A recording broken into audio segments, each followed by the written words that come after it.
un podcast produit par Fakir et Xara Bruxelles.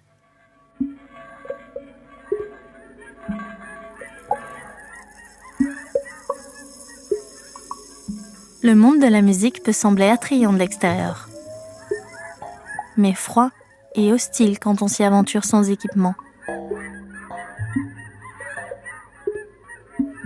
Une fois pénétré, son écosystème s'apparente à celui d'une forêt impraticable, touffue, sauvage, et qui cache une biodiversité riche. Des années à tenter de s'y repérer ne suffisent pas toujours à trouver le chemin qui nous fera sortir de l'isolement.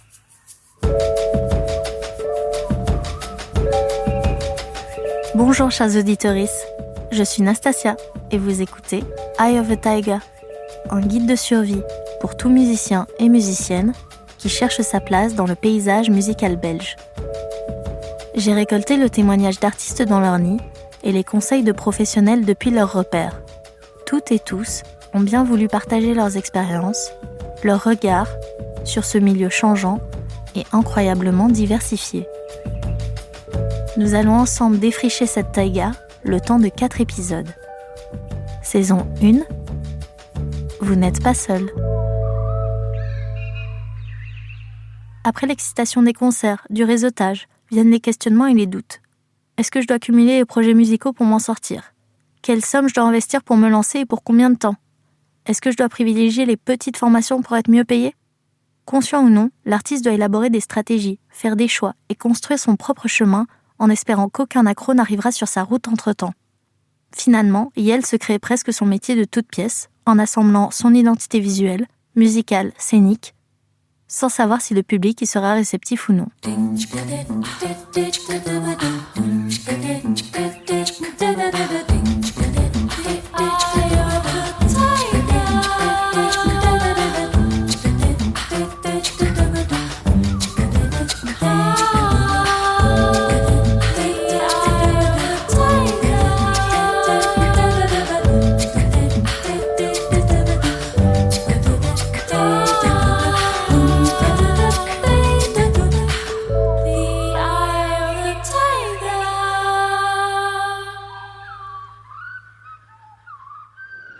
Dans le secteur de la musique, j'ai des rémunérations en tant que musicien-interprète sur scène quand je joue pour les groupes. Aussi, je suis technicien son, donc j'enregistre et je mixe aussi certains groupes bruxellois. Et en dehors de ça, j'enregistre aussi ma voix en voix off pour des projets pas du tout artistiques, du genre, je sais pas, des applications, des vidéos de bricolage ou que sais-je. Et ça représente quand même une bonne part de mes rémunérations. Alors, dans le passé, il y a environ 5 ans, la proportion de revenus entre la musique et on va dire, le job alimentaire était tout l'inverse, puisque je gagnais quasiment rien de la musique et je devais subvenir soit par des jobs alimentaires, la plupart du temps dans l'Horeca. Ensuite, j'ai bossé dans la culture comme guide et comme médiateur. Et à cette époque-là, si je touchais quelque chose de la musique, ça tenait en quelques concerts très éparpillés et de très petits revenus qu'on devait se diviser à 4 ou 5 selon le nombre de membres dans le groupe. Donc franchement, autant dire quasiment rien, quoi. Guillaume, de son nom de scène CZLT, est multi-instrumentiste. Il s'est lancé dans la musique il y a 3 ans. Depuis, il a multiplié les projets musicaux et est présent dans 6 formations aux univers très différents. Fondateur du groupe Neptunian Maximalisme, il porte aussi 2 projets solos, CZLT et Horosco. Dernièrement, il a lancé son propre label, Homo Sensibilis Sounds. Ce parcours très dense va me questionner par rapport à la quantité de démarches envisageables pour l'artiste qui, par l'exercice de sa musique, souhaite atteindre une autonomie financière complète. Aujourd'hui, mes sources de revenus, elles sont principalement de la musique, dans la mesure où mon père m'aide pour payer mon loyer et la nourriture, parce qu'on a fait un pari un peu ensemble de réorientation professionnelle, si on peut dire, où je lui ai dit que voilà, j'avais accumulé pas mal de matière et que je pouvais la sortir et que je pouvais en faire quelque chose, mais j'avais calculé qu'il me fallait 5 ans pour que ça arrive quelque part. Donc là, ça fait déjà 3 ans, les choses avancent bien. Et dans 2 ans, je serai de nouveau livré à moi-même. C'est pour ça que je suis en quête du statut d'artiste maintenant, pour les 2 ans restants, pour pouvoir, à terme de ce pari, acquérir une autonomie complète et une sécurité complète. Dans le premier épisode, on évoquait le cap à passer quand on souhaite se professionnaliser. Un des moyens significatifs pour beaucoup d'artistes comme Guillaume va se traduire par la diminution ou l'arrêt total de son travail alimentaire. Cette voie va avoir un coût pour l'artiste, un coût financier qui, elle, va devoir compenser. Pour en parler, je me suis tournée vers Clément. Aussi multi-instrumentiste, il a multiplié les chances de jouer et a choisi de jouer pour les autres. Il accompagne en ce moment David Noumouami et Judith Kido. Pour être rémunéré de manière équitable et juste, la plus grande contrainte finalement, c'est ce que les groupes ont déjà en poche à mettre sur la table ou ce que les salles leur proposent. Après, moi, vu que je joue pour des gens, moi je fais rarement face personnellement à des problèmes au niveau des rémunérations. Quand je joue en tant que musicien, pour un concert, je ne fais pas partie de la discussion parce que ça, c'est le booker ou le groupe qui s'occupe au mieux de gérer un budget pour le concert. Et comme je joue que dans des groupes qui me tiennent à cœur, je ne me fixe pas un montant minimum, on fait avec ce qu'on a en fait, en quelque sorte. Pour nous, ça nous paraît gros quand ça tourne entre les 1500 et les 3000 euros pour un concert. Parenthèse, sachant qu'on est quand même 9 musiciens dans le groupe, plus un ingé son, plus un scénographe. Et avec 1500 euros, on peut faire que 100 euros net par tête au black. Pas énorme, sachant que derrière, on doit louer un van, on doit payer l'essence. Et puis, il y a aussi les répétitions et les frais de production. Donc voilà, ça nous semble être maintenant des gros cachets, mais pourtant, c'est pas si énorme que ça. Mais je suis obligé de multiplier les autres projets si je veux pouvoir m'en sortir financièrement, en fait. Je ferais que Neptunian, ça suffirait pas en réalité. Donc je suis obligé de faire les deux, de me donner à fond sur un et en même temps de continuer à sortir des autres trucs sur le côté qui vont générer d'autres revenus. Donc c'est pas facile. Mais moi je multiplie les projets solo ou duo sur le côté parce que ceux-là, les ventes d'albums ou les concerts, ça c'est juste pour ma pomme. Finalement quand je fais un concert solo à 350 euros, c'est pour moi. Quand on fait un concert de Neptunian à 1500 euros à 9, je ne récupère que 100 euros. C'est une vérité sévère dans le milieu. Se lancer dans une carrière musicale nécessite pour l'artiste d'adopter une stratégie temporaire. Elle doit lui donner le temps nécessaire pour acquérir une stabilité financière durable. Cela va commencer par un investissement financier qui émane d'un soutien extérieur, d'un travail alimentaire, ou alors, dans le meilleur des cas, d'une situation économique déjà favorable à la base. Mais dans la réalité du terrain, est-ce que tout se passe vraiment comme prévu ? Ce sont des enjeux que connaît bien Gauthier, musicien avec son projet musical I'll Be. Il travaille aussi depuis 2 ans pour ILASBL comme accompagnateur dans la section Artist Project de l'association. Il va suivre des artistes individuellement au rythme de leur carrière, dans l'organisation de leurs projets, et va les former dans les aspects de réseautage, de notes d'intention, d'accès aux subsides et de communication. Alors déjà, il y a un constat très simple, c'est que le secteur de la musique, en tout cas de la musique pop et la musique, globalement les musiques populaires, on va dire, il n'y a pas vraiment d'école pour apprendre tout ce qu'il y a à côté, en fait, tous les à côté. Quelqu'un qui fait une école de théâtre, en général, on lui apprend quand même à remplir une demande Enfin, très souvent, on leur apprend quand même toute la logique derrière la demande de subsides, derrière certaines démarches d'organisation, parce que ce sont les plus grosses équipes à gérer. En musique, à moins d'avoir fait une école de jazz ou le conservatoire, mais on a peu de gens qui viennent de ces milieux-là finalement chez nous, il n'y a pas vraiment d'apprentissage de tout ça, quoi. Et donc en fait on est ici aussi pour aider les gens à se recentrer sur leur secteur et comment ils fonctionnent en fait. Et je pense que dans le cas des musiciens vraiment du secteur musique populaire, c'est vraiment important, quoi. Parce qu'il y a un manque d'accès aux infos et il y a de plus en plus d'ASBL qui se mettent en place pour ça, mais beaucoup de gens restent encore un peu démunis face à tout ce qu'il faut faire pour vraiment devenir musicien. Alors c'est un travail de long terme, je pense, surtout dans ces secteurs-là, parce que dans ces secteurs-là, on est en général pas sous un mode salarié, on n'est pas sur quelque chose de tout de suite sécuritaire, on doit monter vraiment ses propres projets.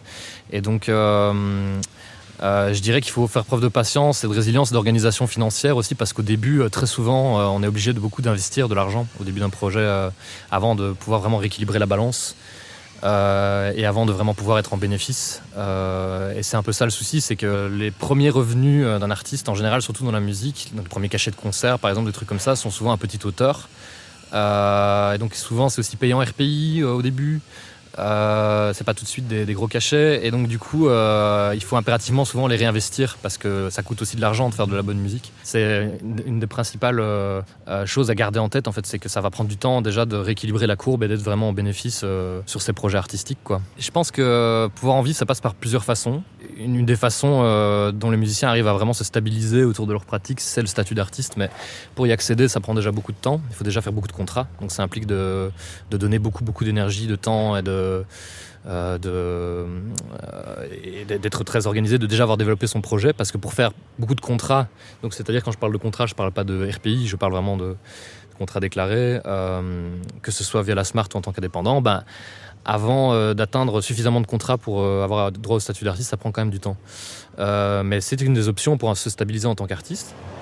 J'ai le chômage non agressif pour artistes qu'on appelle à tort le statut.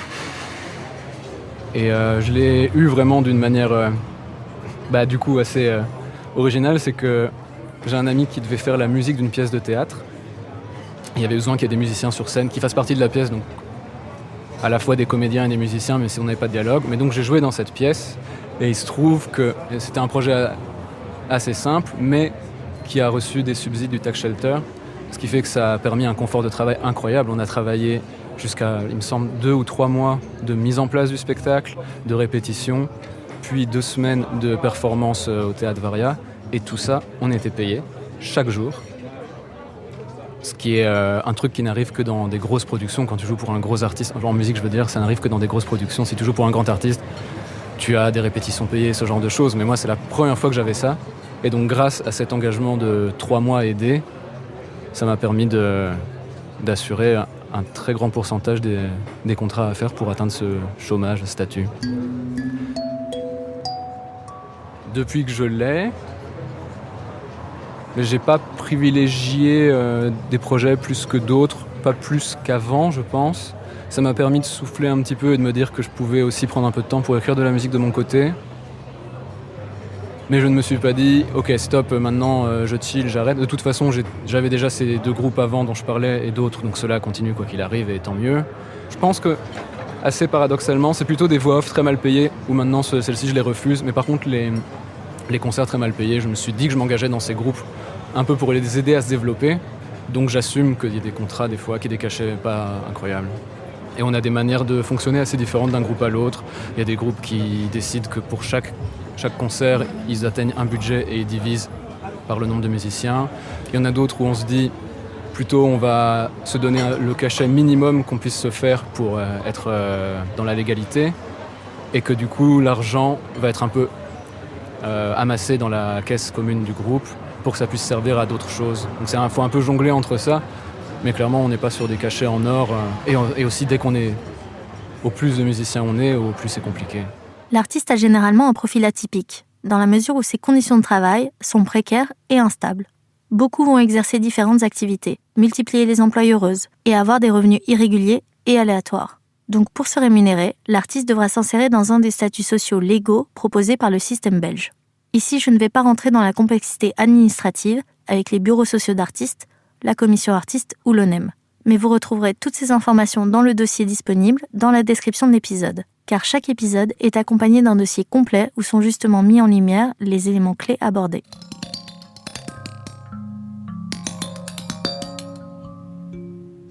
Les autres options, je dirais que c'est qu'au fur et à mesure qu'on réussit à faire grossir la popularité de son activité, on peut plus facilement demander des cachets plus gros pour les concerts. On peut aussi, sur le côté, en fait, en dehors d'un projet purement artistique, offrir ses services à la carte pour différentes occasions. On peut par exemple faire de la musique pour justement des podcasts, ou justement pour le théâtre, ou pour le cinéma, ou pour un projet d'entreprise. C'est aussi des moyens de faire rentrer un petit peu d'argent avec sa pratique musicale. Mais évidemment, c'est sur le côté, ça fait pas toujours partie de la carrière d'artiste à proprement parler, quoi. En tout cas, ce qui est sûr, c'est que le streaming et la vente, c'est un truc qui ne rapporte plus beaucoup aux artistes en ce moment, quoi. Parce que le streaming, c'est très très peu. Mais pourtant, il faut quand même être présent sur les plateformes de streaming. Et la vente physique, ça dépend du genre, quoi. Les vinyles, pour les artistes qui débutent, les vinyles, c'est un gros investissement qui est surtout utile si on veut, par exemple, vendre à la fin des concerts avec le merch. Ça, c'est un truc qui se fait beaucoup dans certains secteurs musicaux, mais ça va dépendre aussi des codes de la musique en question. Dans le hip-hop, par exemple, on presse très peu de vinyle, sauf pour les gros artistes labellisés qui ont toutes les structures autour d'eux, quoi. Alors, moi, c'est mon impression, où je pense que quand on a énormément de support audio, on a plus facile à trouver des concerts, et des concerts où on va être finalement bien payé, parce que derrière, il y a une renommée qui se sera construite sur base de support audio. C'est-à-dire que pour moi, aujourd'hui, avec Internet, le fait est qu'on peut sortir de la musique et être découvert, écouté et acheté partout dans le monde de manière assez simple, en réalité. Et c'est pas très compliqué, finalement, de leur envoyer, parce que certes, ça fait du boulot, mais on peut outrepasser les majors et les majors distributeurs et le faire nous-mêmes à petite échelle. Il se trouvait aussi à ce moment-là que j'avais accumulé énormément de matière audio, donc il fallait à un moment donné la sortir, en faire quelque chose, parce que sinon les années passent et je me suis déjà retrouvé dans la situation où il s'écoule plus de 2 ans, 3 ans entre un enregistrement et la tentative de le sortir. Et après, des fois, le temps passe tellement que c'est plus d'actualité par rapport à ce que fait le groupe, qu'on perd espoir et que le truc tombe aux oubliettes.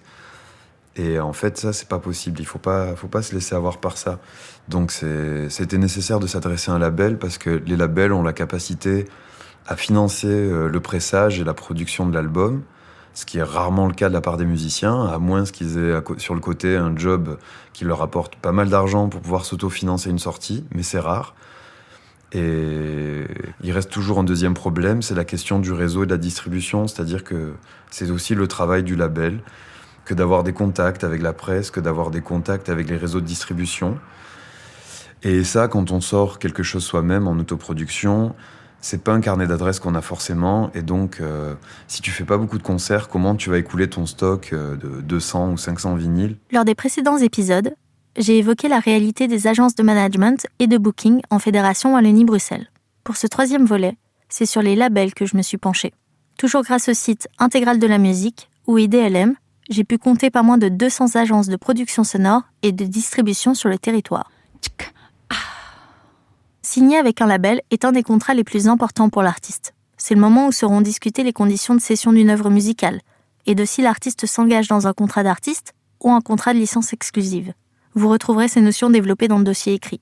Ici, j'ai voulu aborder les raisons qu'aura l'artiste de s'adresser à un label avec comme exemple Loïc Music. Cette agence musicale liégeoise à 360 degrés remplit les fonctions de label, management, booking, édition, promotion presse et distribution physique et digitale. J'ai rencontré Juliette, une des coordinatrices du label, et chargée de la distribution physique. Un label, c'est pour moi, comme son nom l'indique, au final, c'est une étiquette, quoi. Surtout dans le cas d'un petit label indé qui n'a pas énormément de moyens, on peut amener des moyens financiers, même si c'est compliqué et que c'est plus souvent pas vraiment nos productions pures et dures. Enfin, on finance très peu de disques nous-mêmes, mais on amène une étiquette, l'étiquette Loïc qui a plein de connotations. Il y a toute une communauté qui nous suit déjà et qui va être attentif en fait à nos futures releases. Donc c'est un peu comme une grande famille et ça aide en fait à trouver d'autres partenaires après, que ce soit des bookers, managers, éditeurs, voilà. Moi, je dirais que le meilleur moment, c'est quand le projet musical est déjà avancé au stade de master finaux, donc le mastering serait fait. Et il reste plus qu'à mettre en place toute une stratégie de sortie qui peut prendre de 6 mois à 1 an. Donc ça, il faut être aussi préparé à attendre un petit peu avant de pouvoir sortir les morceaux. J'ai commencé à démarcher tout de suite avec les labels. Ça a pris plusieurs mois. J'envoyais des propositions à 300 labels différents, non-stop, tous les jours, des mails. Je répondais, je renvoyais à ceux qui répondaient pas. Et ça a commencé à prendre petit à petit avec les uns, puis avec les autres qui ont sorti, un a sorti les 3 albums d'un coup, un autre a sorti le CD, un des 5 albums de mon projet solo. Entre-temps, j'ai eu une proposition pour faire le soundtrack d'une vidéo d'art. Les sorties se sont démultipliées et là, la machine était lancée.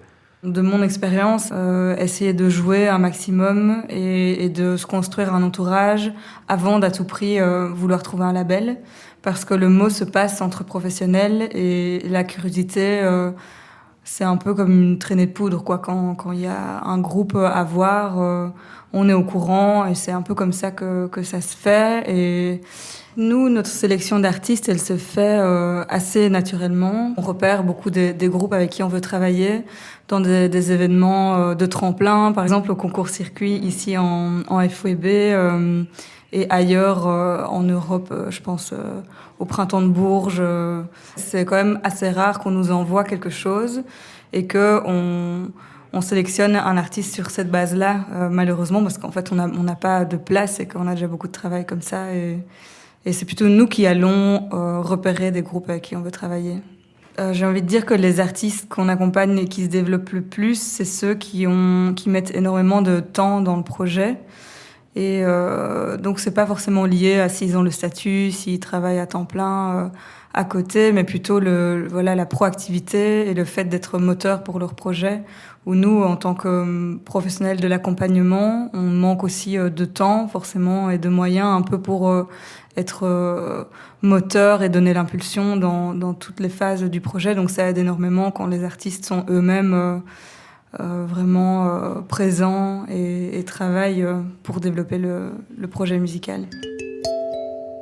Je pense aussi qu'il y a des façons alternatives de trouver de l'argent avec la musique, comme je l'ai dit tout à l'heure, en menant des activités parallèles. Mais si on veut vraiment rester concentré sur sa carrière artistique, c'est sûr qu'on a plus d'opportunités de toucher de l'argent sur des performances en concert, en live. Le seul problème étant que ça demande aussi beaucoup d'énergie, beaucoup d'investissement, ça demande une certaine logistique aussi. Je pense juste que c'est très très difficile de directement toucher le gros lot, quoi. De directement avoir une opportunité de toucher beaucoup d'argent sur sa musique sans avoir développé une fanbase, quoi. Ou en tout cas avoir trouvé sa niche. Parce que c'est souvent ça la vraie question, c'est qui sont les gens qui vont nous écouter et qui sont les gens qui vont vouloir acheter ce qu'on fait aussi. Gauthier dit l'ASBL citait un certain nombre de moyens de faire exister son art au travers d'autres projets connexes, comme les podcasts, la production musicale pour des films, des publicités ou des pièces de théâtre.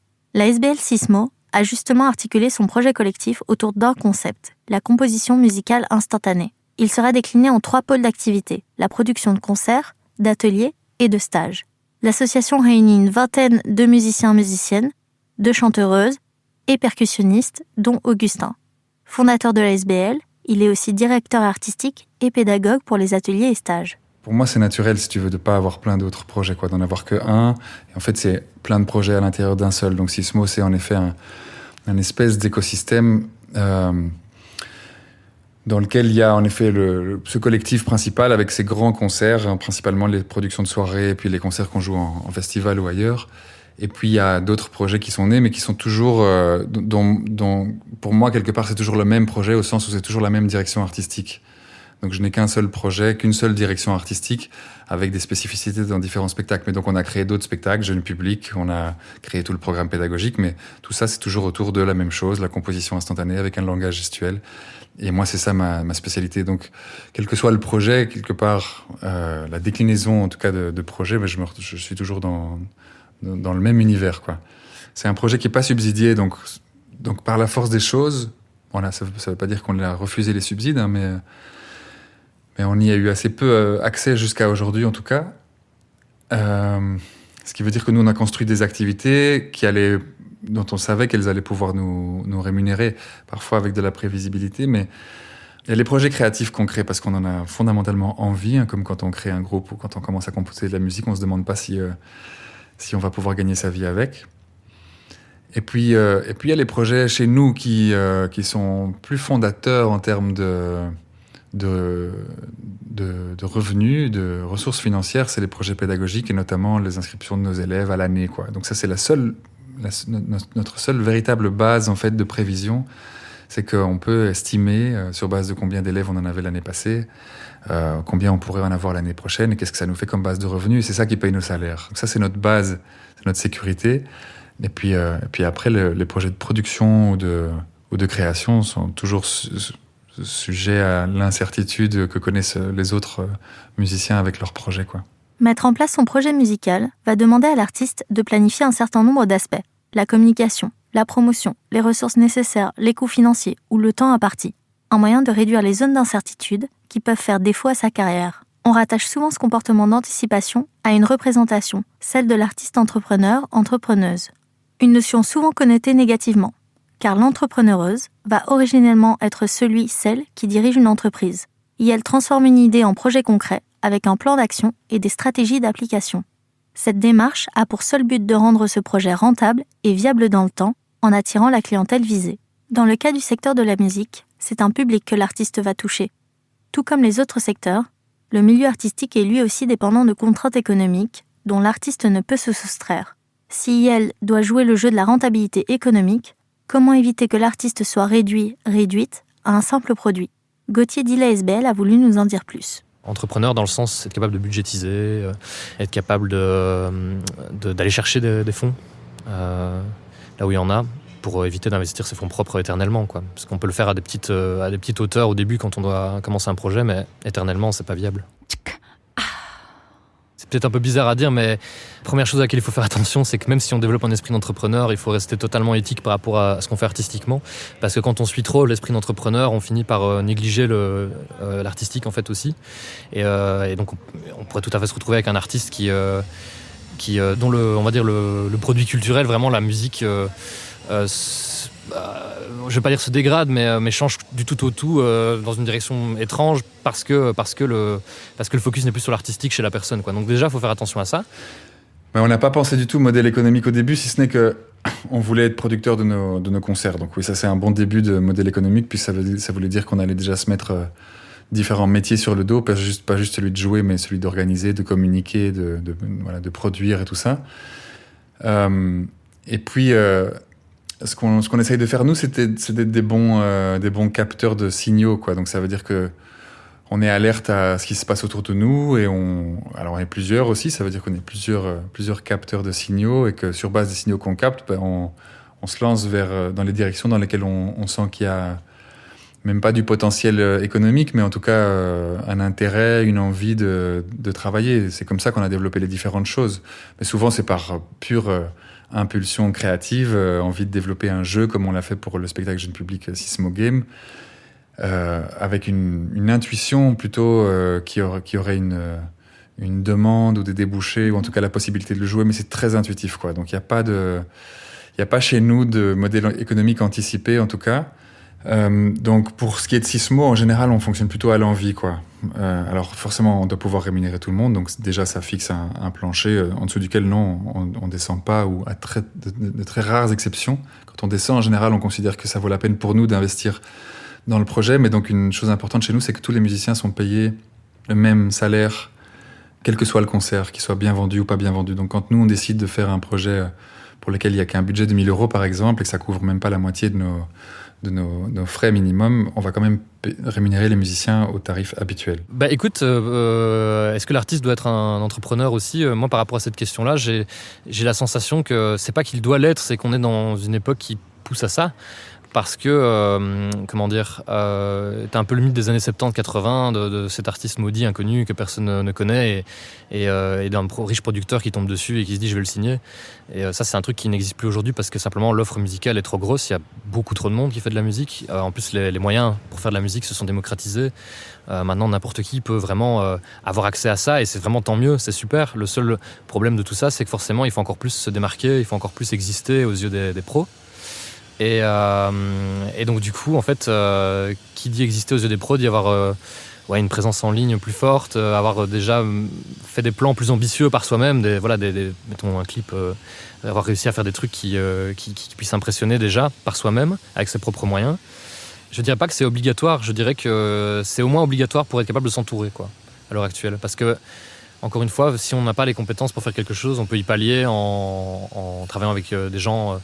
Au début, c'est souvent des amis. Au début, c'est souvent avec peu d'enjeux financiers. Ce qui peut poser problème d'ailleurs, parce qu'on n'a pas envie de sous-payer.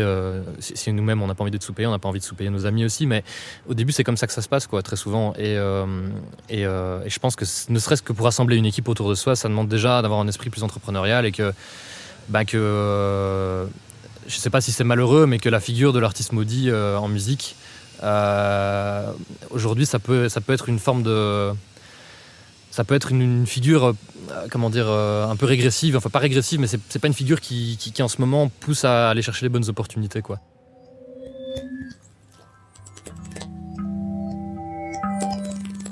Nous avons pu entrevoir l'importance de construire un plan d'action, une budgétisation.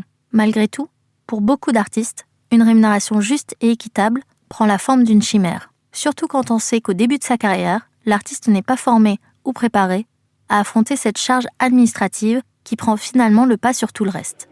Alors j'ai eu la chance d'avoir pas mal d'informations sur toutes les histoires de carrière et de chômage pour artistes parce que j'étais étudiant à l'INSAS et on avait en dernière année des cours de droit. Ce qui fait que j'avais en tête comment ça fonctionnait, quel était ce chômage et qu'est-ce qu'il fallait atteindre. Donc au moins j'avais déjà une vision réaliste à ce sujet. Et après je suis assez méthodique, donc quand je me suis dit que j'allais essayer de l'avoir, ce qui était inatteignable avant que j'aie ce contrat au théâtre, c'est que moi j'ai été super méthodique. Je me suis fait un gros fichier Excel où je notais tous mes contrats bruts et tout, et ça me calculait en temps réel à quel montant j'en étais, à quel moment j'étais prêt, et ce genre de choses. Des choses à mettre en place, c'est de pouvoir bien s'entourer aussi au niveau administratif, en fait, c'est-à-dire ne pas connaître un petit peu les barèmes aussi de la Fédération Wallonie-Bruxelles, comment est payé normalement un musicien, pour ne pas, par moment, se faire un peu exploiter, parce que ça peut arriver, ou ne pas se retrouver dans une mauvaise situation à ce niveau-là. Je pense que c'est important d'être entouré avec des gens qui peuvent avoir les informations nécessaires, qui peuvent avoir aussi le pouvoir de négociation, parce qu'un musicien n'est pas toujours le meilleur négociant non plus pour ses propres contrats. Je pense que c'est bien d'être informé, quoi, en fait. Je sais pas si j'ai un bon conseil à donner pour qu'un artiste se développe assez pour vivre de ça, si ce n'est qu'il faut vraiment s'y donner à fond. Et donc moi, la manière dont j'ai toujours procédé, en tout cas, c'était de joindre des projets qui, je pense, ont un intérêt, qui, je pense, sont pertinents. Parce que si je trouve qu'ils sont pertinents, d'autres personnes doivent avoir cette opinion. Donc ça veut dire que le projet a peut-être une chance de progresser et de se professionnaliser. Et du coup, le conseil que j'aurais aussi, c'est de ne pas baisser les bras et de beaucoup se donner au début, parce que je pense que quand tu commences un projet, tu vas pas avoir un booker tout de suite, tu vas pas avoir des gros cachets tout de suite. Donc si t'as pas cet amour pour la musique que tu joues, tu vas vite te décourager, alors que si au moins t'es avec des personnes chouettes et intéressantes et que tu dis ok, on peut passer 1-2 ans à faire en sorte que le groupe se mette en place, je crois qu'il n'y a que comme ça que tu peux trouver ta place. Ça veut pas dire qu'il faut se mettre à genoux, pas du tout. Mais il faut avoir un regard assez réaliste et voir quand un concert est pertinent et le faire malgré tout, même s'il n'y a pas une grosse rémunération à la clé. Il y a peut-être des personnes intéressantes qui seront à la salle et du public. Et ça se construit sur le long terme, avant peut-être d'avoir une rémunération juste. Merci de nous avoir écoutés. Pour aller un peu plus loin sur les sujets traités, chaque épisode est accompagné d'un dossier complémentaire, disponible dans la description ou sur fakir.be. C'était Eye of the Taiga, une production de Fakir et du Xara Bruxelles, réalisée par Nastasia Rico et Fabien Hidalgo, avec l'aide de Noé Béal, Thibaut Kuckelbergs, Pablo Fleury et Béatrice Deboc. Voix off et montage, Nastasia Rico. Doublage, Letty Bidivanu. Mixage, Xara SBL. Habillage sonore, Clément Nourry et Linka Sierce, avec le soutien de la Fédération Wallonie-Bruxelles, la SABAM, Playwright, Court Circuit et la Jazz Station.